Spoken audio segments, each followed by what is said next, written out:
And not just on any day.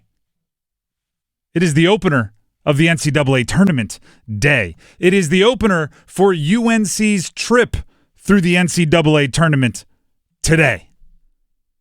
They're starting a little early. They're getting things rolling a little early. Why? Because they're in that first four of the tournament out there in Dayton. They're playing tonight at San Diego State. And here's the challenge for UNC. 100% mental. The challenge, it's an old golf term, but I think it's probably true for all sports, right? That the most important real estate in the game, 6 inches between your ears. The challenge for UNC and Hubert Davis and RJ Davis and Seth Trimble, and we can go on and on down the roster. The challenge for this squad is mental. We could dive into San Diego State. We could say they've won a bunch of games. We could say they got two guys, 6'10", 7 foot in their rotation, and they don't bring a ton of production, but they are big. We could do all of that. But I don't think that's the beast to challenge, right? The task is not what you think it is.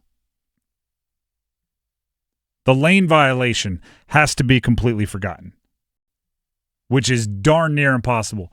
For the ACC tournament, their ACC tournament, and they weren't sure if their season came to a close when Jalen Withers stepped one little jab step over the line on a free throw by his teammate Van Allen Lubin. And the despair. Go back and watch the replays. Watch the bench of UNC. Their reactions, brutal, because that's an awful way to lose a game. It has to be completely and totally forgotten. Do you know why? Because Jalen Withers has been so important to their improvement over the last 10 games. You can go back, right? We have receipts because we say things into microphones and we record it. Before the game, before the ACC tournament, we were saying the rise of UNC starting after that Clemson loss about a month ago now, the rise of UNC, the last 10 games that put them in the NCAA tournament coincided with Jalen Withers playing better. It's not they didn't all of a sudden start getting Drake Powell to be a freakishly athletic 6'6" wing. He's always been that. They didn't suddenly start getting Seth Trimble to be one of the best sixth men in the league. He's always been that. They didn't suddenly start having Elliot Cadeau dishing out a ton of assists. He's always been that. The suddenly was Jalen Withers was being used more and more effectively shooting the basketball. So whether you think it was his fault, whether you think he should be sad, whether you feel bad, whatever it is, you got to put that in the back. Because now you're in the NCAA tournament, and it is kind of a fresh start. Hubert Davis, their coach, was on Hubert Davis Live on Tarheel Sports Network, and he mentioned it's a privilege to be in the NCAA tournament. Yeah, I just am so excited for our guys. It's, even being in North Carolina, you don't lose sight of the privilege and the thankfulness to be able to participate in the NCAA tournament. So to be selected and to see the reaction of the guys and the smiles and how excited they were to be a part of it after, we found out that we were in the tournament, just talking to them as a group in regards to plans and scheduling, but also asking them, half our team, this will be the first time that they've ever gone to the NCAA tournament. So for guys like, Tyshawn and Vin, and this is something that they have thought and dreamed about their entire basketball life.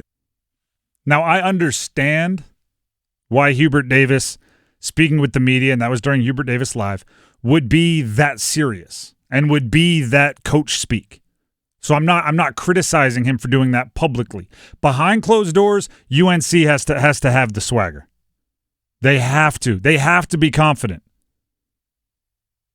Right? Like I said, it's between the years. If you take out two halves of basketball against Duke, they've been great for a month. You take out the second half in their senior night in the Dean Dome against Duke and the first half in the ACC semifinal against Duke, they've been lights out for a month. In 6 of the last 7 games, RJ Davis has made at least 3 threes and has shot at least 44% from deep.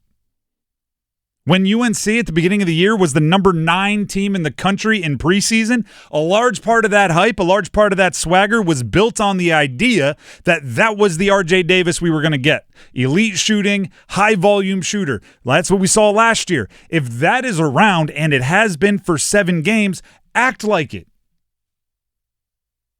Then Allen Lubin had his first 20-10 night of the season in the loss to Duke in the ACC tournament. He put up 20 and 10 against, Kaman Malawash is going to be one of, if not the first big man, true big man, drafted in the NBA draft. Then Allen Lubin had 20 and 10. You want to know a fun fact about Van Allen Lubin?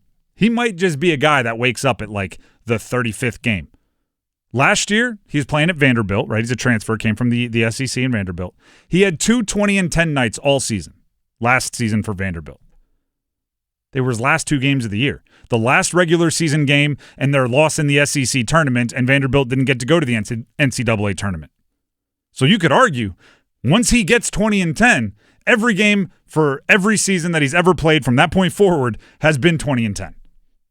Walk into it with some swagger. Elliot Cadeau went 3 of 3 from 3 against Duke. He hadn't made 3 total threes in a game, let alone perfect from 3-on-3 attempts. He hadn't made 3 threes in a game since the opener against Elon. Walk into this game with some swagger. There's zero doubt in my mind UNC, from a just pure physically talent gifted standpoint, is significantly ahead of San Diego State. Have they been a better basketball team? Not at all points in time this season. But from pure running, jumping, shooting, dribbling, like you boil it down to the blocking and tackling, they are a better team than better team than San Diego State. UNC is. The thing they have to conquer is between the ears. The thing they have to conquer is blocking out the distractions. Guess what? There's a whole bunch of analysts that don't think you should be in the NCAA tournament. Guess what? John Rothstein called it like the biggest injustice since, I don't even know, some war crime in the during World War II. The people are going over the top saying you should not be in the NCAA tournament. If you're going to use it as positive motivation, chip on your shoulder, fine. If you're going to let it, ruin your swag, block it out, compartmentalize. Yeah, Rothstein called it, I heard him on a podcast, he called it the biggest miscarriage of justice he's seen like 4 times in a 5-minute span. Miscarriage of justice, but we're not being too dramatic about it. Right? There's a team that is the 67th best team in the country being treated like the 69th best team in the country. That is a miscarriage of justice, according to John Rothstein, and many others. He's just one to highlight. Block it out if you have to. Use it as motivation if you have to. It is a new lease on life for UNC. You made it. What do you do with it from this point forward? That's up to you. And it starts tonight. I'll give you the exact time. It starts at 9:10 tonight in Dayton, Ohio. That's how every good night starts in my book. The party don't start till just after 9 p.m. in Dayton, Ohio. There's actually a playing game before it, St. Francis and Alabama State, 6:40. So the party, that'll be the pregame. The Drive with Tim Donnelly, 99.9 The Fan. A lot of people, we'll just play this audio for you quickly. A lot of people were interested in Seth Trimble's reaction during the NCAA Tournament selection show. They showed UNC as they were named in, and everyone was excited. Seth Trimble, kind of like assassin-like, kind of stone-faced. He was asked during the NCAA tournament presser about his initial reaction to making the tourney.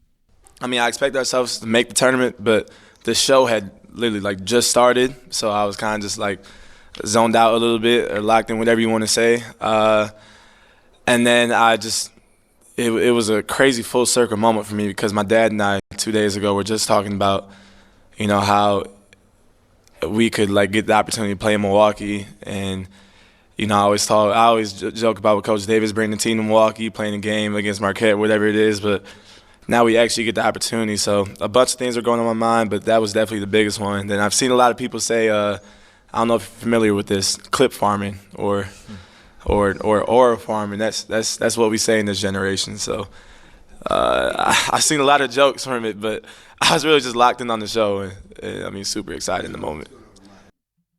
I kind of wish he would have leaned into it. Said well, You know, like on Kobe. I don't know if everybody's seen this. Kobe went up, what was it, 2-0 in a series at one point. Everybody was all happy. They asked him why he wasn't smiling, and he just responded, "Job finished?" I don't think so. What's there to be happy about? That's such a gangster phrase. How awesome would it have been if Seth Trimble was like, making the tournament? Job not finished. What's there to be happy about? Instead, he was like, I was just zoned out and just kind of watching.